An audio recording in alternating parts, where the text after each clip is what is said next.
This is What You Said podcast.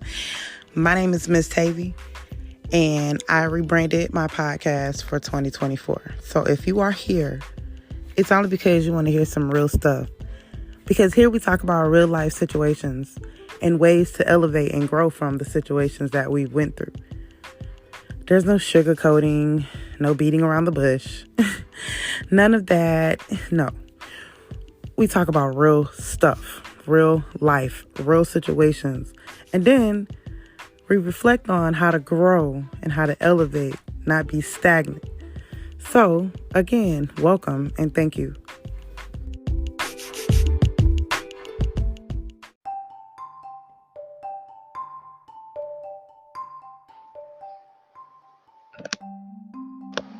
All right, so my topic of the day is life in foster care. Um, I wanted to talk about some of the things that I had experienced when I was there and why I'm so passionate about trying to help others who are in foster care or have been in foster care. So, um, uh, when I was about 5, that was my first time being in a foster home. It was more like a kid's shelter, but then they transferred me from the kid's shelter to a foster home.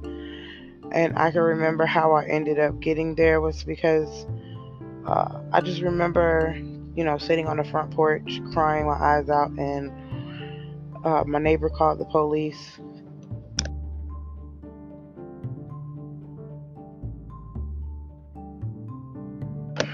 And when the neighbor called the police, they came and picked me up. And I could just remember being in the back of that police car, crying, and my mother running behind that car, saying, give me my baby back, give me my daughter back. And they kept going. And that was probably my first traumatic experience ever in my childhood. I remember uh, going to this kid's shelter in Georgia, in Columbus, Georgia, and then they transferred me to this foster home where I ended up with this lady who would take all of my clothes and give to her daughter, and me and her daughter would always fight. That was one of those crazy foster homes that I used to live in.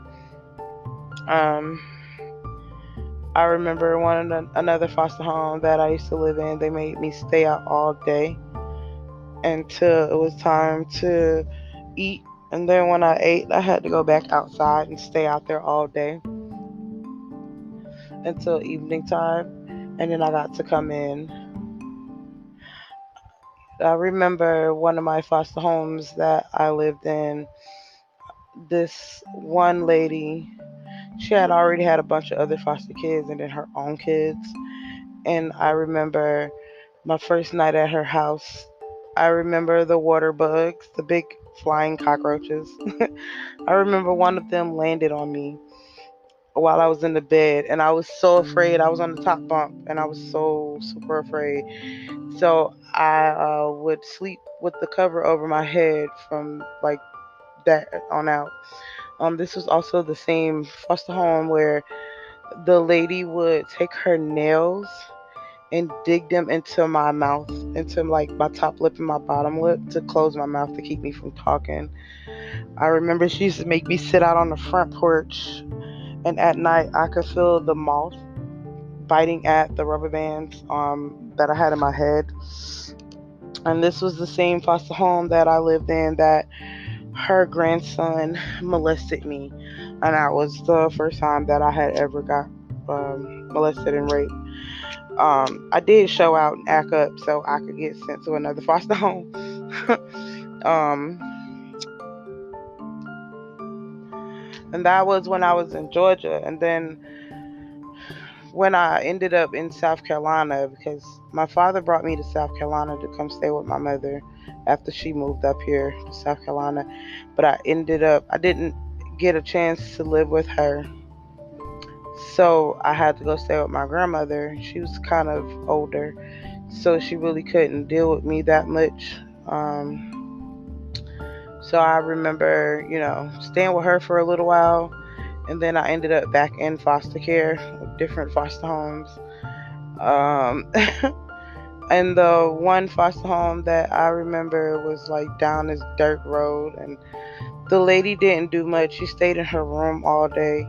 Like, she didn't do anything. She made sure we, ate or whatever, but she really didn't care about what we did. So I remember one of my other foster homes that I remember being in was it was one of the ones where they were a preacher, and the preacher and his wife was an evangelist, and then they had like three or four other kids. And I could just remember we went to church all the time. It was a holiness church. We went to that church all the time, like every single day. It felt like, and it was crazy. But I was also in a few group homes. One of the group homes that I was in was Lighthouse in Conway, South Carolina. That was a crazy group home. It had just opened too, but I remember being in that group home, and I was always getting in fights, starting riots, and just a whole bunch of crazy stuff I used to do in that group home.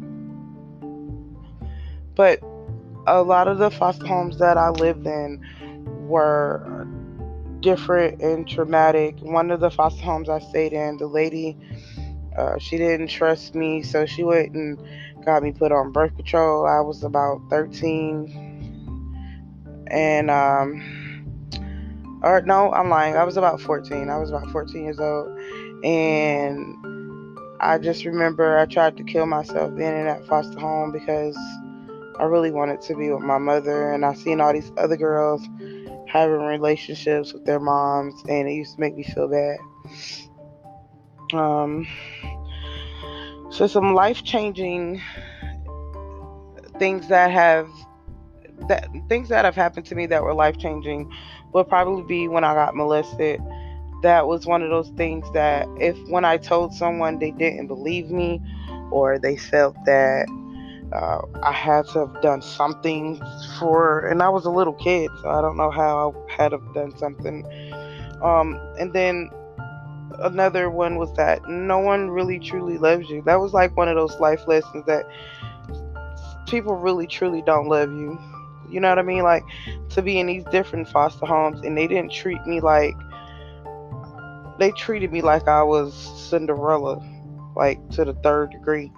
Meaning, like, I had to clean, I had to do stuff, but my stuff got taken to give to their kids. And when it came down to food, I had to starve because they gave to their kids more than they gave to me, or because I wasn't their own child. The love felt totally different.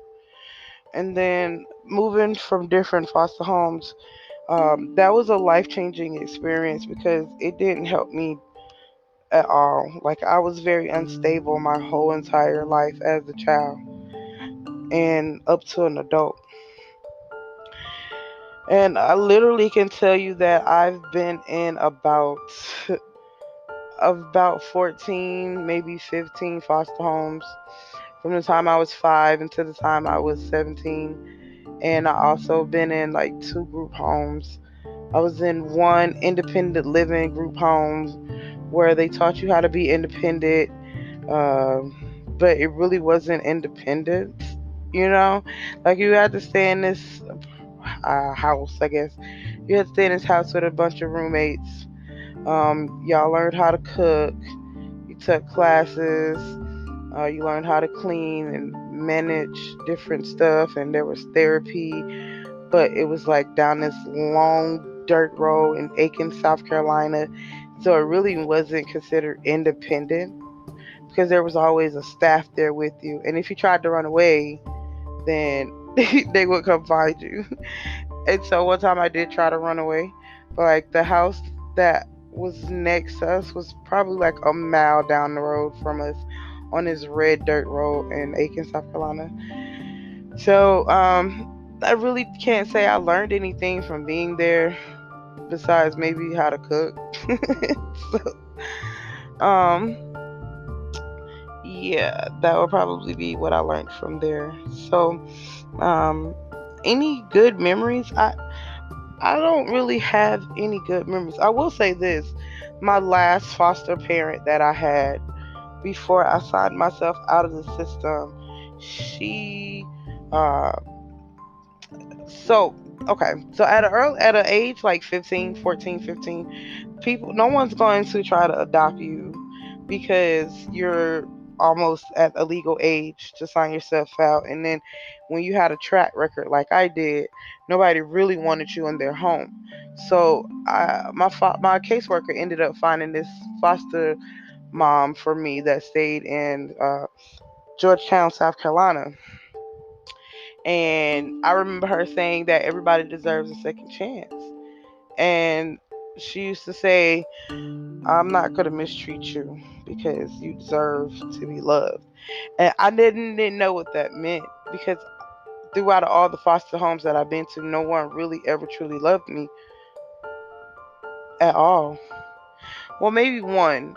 And that was, I was already like a teenager. I was older. I was stuck in my ways. Um, I had one when I stayed in Carver's Bay, South Carolina. There was one foster parent, and she definitely did try to. She tried. She tried to care for me because she didn't have any kids, and she had a boyfriend that had kids, but she really did try to love me and take care of me.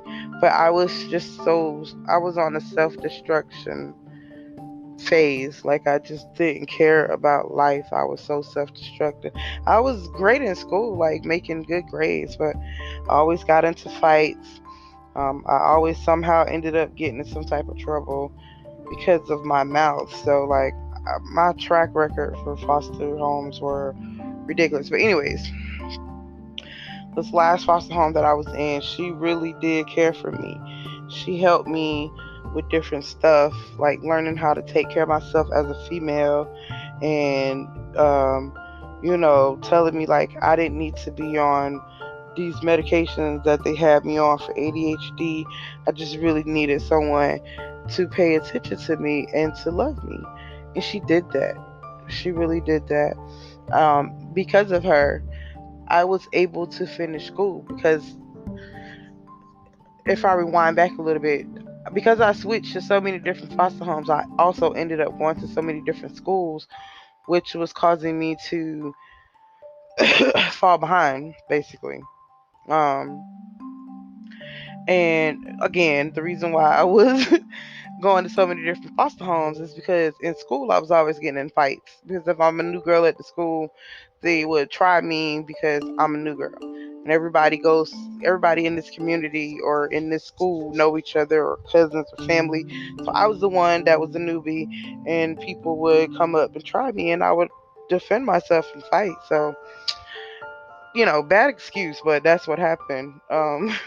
So yeah, that's one of those things where I just kept getting going. I kept being switched to different foster homes, and one of the foster homes that I did leave was because I tried to kill myself. So they ended up sending me to the the hospital, like in Columbia, South Carolina. They put me in this psych ward for for a few months.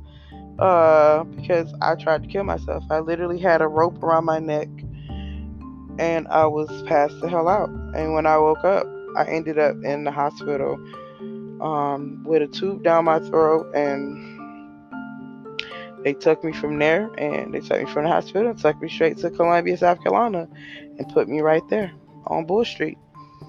So, but then, anyways, like my last foster mom, I have to give her so much honor and so much props because she really did care for me. So yeah, fast forwarding now, I can fast forward back. Whenever I got to her, and she did what she did to show me that she cared for me, I was able to graduate. Um, I graduated. I had to go to adult education because I got kicked out of so many high schools. And it's not funny. I mean, it's funny now, but back then it wasn't funny. But like one of the schools I got kicked out. In fact, I believe the foster home that I was in Carver's Bay was the one before I ended up going to the one in Georgetown, which was my last foster home. So the one in Carver's Bay, I ended up getting kicked out of school because I tried to, harm somebody because they kept spitting on me. So they said I had a weapon on school property, but this was also the same school where I used to get into a lot of fights with people. And it was just a lot with this school. So I got kicked out of that school. I got expelled. That was one of the schools I got expelled from, and I ended up having to go to alternative school. So the alternative school that I went to was how I ended up in this last group home, and I had to go to this alternative school. It was crazy, y'all. It was when I say it was crazy, it was really crazy. Like I was really bad. But after I got out of that alternative school, I had to go to an adult education school because I wanted to finish. I wanted to get my GED. I didn't care about getting my diploma. I was just like, I just need to get my GED. So my last foster mom in Georgetown, she helped me out by, giving me support and showing me encouragement. And um, she helped me get off of medication for ADHD. I ended up graduating from school with I got a scholarship. I ended up being like the most improved student because when I first got there, I used to get them so much hell, but they were so patient. At Howard Adult Education Center in Georgetown, South Carolina, if you ever go there, I hope they're still doing what they were doing about 15 years ago or more than 15 years, about 20 some years ago, because they were so patient with me. Like, granted, I could have got kicked out that school 1,000 times, but it was adult education. So I wanted to finish, and I was close to 17, so it was about that time. So I got my GED, I got a scholarship. I ended up getting put in a newspaper for it. My foster mom, she was the best one ever. She really loved me. She cared for me. She was like a mom to me, and I could never ask for a better foster mom. So when it comes down to experience with being in foster care, it is horrible. Like, you might find some foster parents that will love you and care for you and cherish you and adore you and encourage you and promote, motivate you. You might find some that I hope there are some out there. But the ones that I had throughout the time that I was 5 up until the time I was about 15, 16, I've had the worst foster parents ever. All they cared about was that little check that they got every month. They didn't care whether you bathed or didn't. They didn't care whether you ate sometimes or didn't. They didn't care about nothing but getting that money. So my experience with being in foster care, the one thing it has made me is to not be attached to people. And that's a hard thing because I have such a vulnerable heart, and I'm a sensitive person. And when I love hard. When I care for someone, I care for them. Like, I truly, genuinely care for them. When I love them, I truly love them because I've had so many different people in homes in my life. Again, from the time that I was 5 up until the time that I signed myself out of the foster home, out of foster care at 17 years old. And when I signed myself out of foster care at 17 years old, I ended up going to college. I had a job, and I was staying in my own apartment. Like, and the benefits that I got for being in foster care, being a ward of the state, was they gave me money for independence. Like, I was able to buy my furniture for my first apartment. I got scholarship money for school, money for books. And I don't know if they're still doing that now, but back then when I was in, they were doing that. So, anyways, I graduated in 2004, and I've been out on my own ever since 2004 at 17 years old. So, if there's anything that I could say to someone that has been in foster care or is in foster care right now, that you may feel like nobody loves you. You may feel like your peoples gave up on you. They don't care about you. You may feel like you'll never feel love again. But that is not true. And one thing you should always know is when you're feeling abandoned or you're feeling rejected, that you have to know who you are and love yourself. And that is something hard to do, especially in my case, because I was in so many different homes that I just didn't know who I was. I was in so many different group homes, and like I said, I met so many different people that I didn't know myself because I was so busy always trying to get someone to love me because I never felt love before. I never felt what it meant to be admired or adored or whatever. You know what I mean? But throughout all of that, I still managed to do good in school and graduate and go to college. So when I say don't give up on yourself, do not give up on yourself. And if I really wish that I could get my caseworker on here, because my caseworker would tell you just what type of handful I was and what type of person I was. Like, I'm not telling y'all this story for clout. I'm not telling you this story for sympathy. I'm not telling you this story to feel sorry for me. None of that. Because life is what it is. And that was what my life was. But I'm here. I'm alive. I'm breathing.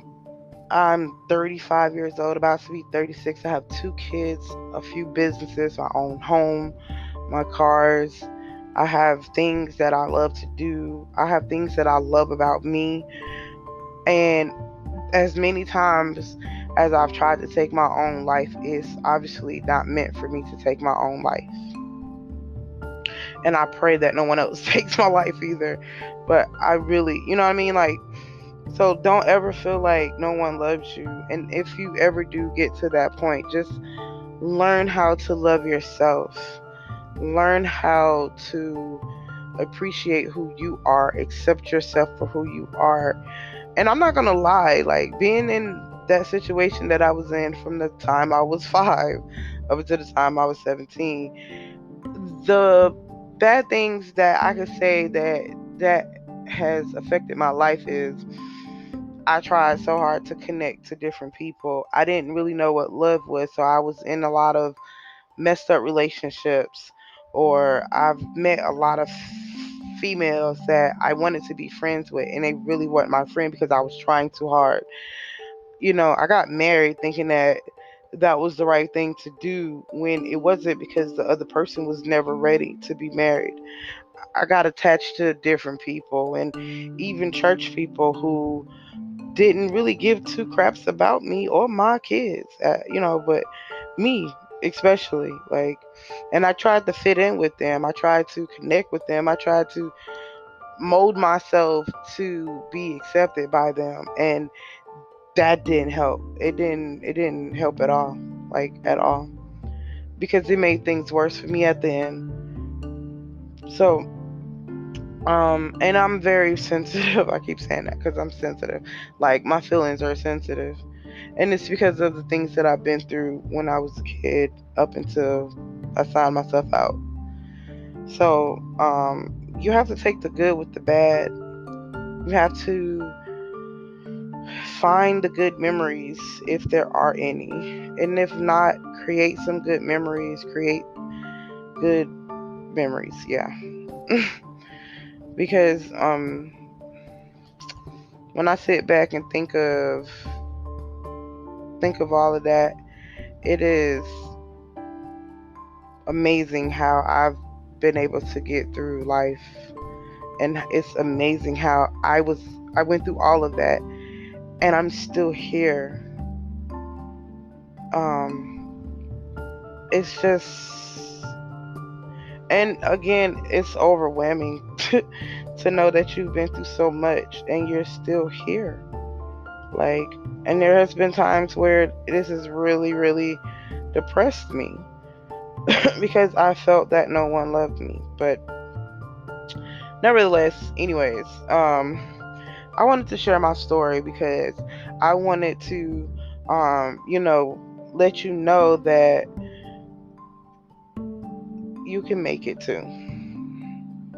And it doesn't matter where you come from. It doesn't matter how you grew up. Sometimes it doesn't matter what your past is. You can move on in life, and um you can, elevate and be a good person, because a lot of people use their past to victimize themselves or victimize other people. Some people use their past to be a horrible person. You don't have to be that person. You really don't. And you can take your past and learn how to be a better person. And if you never hear someone say it, you are loved by somebody. Just remember that.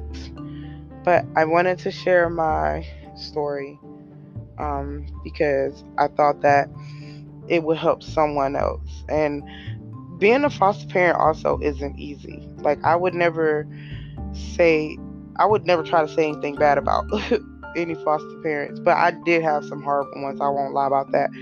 However, it is not easy being a foster parent, because you are dealing with someone else's child, and you may not know how to deal with them. Some people don't know how to deal with other people's kids. But I just wanted to share that, and I hope that what I've said, will help someone, because it's well needed. And someone needed to hear this today. All right. Thank you for listening, and I hope that you have a great day.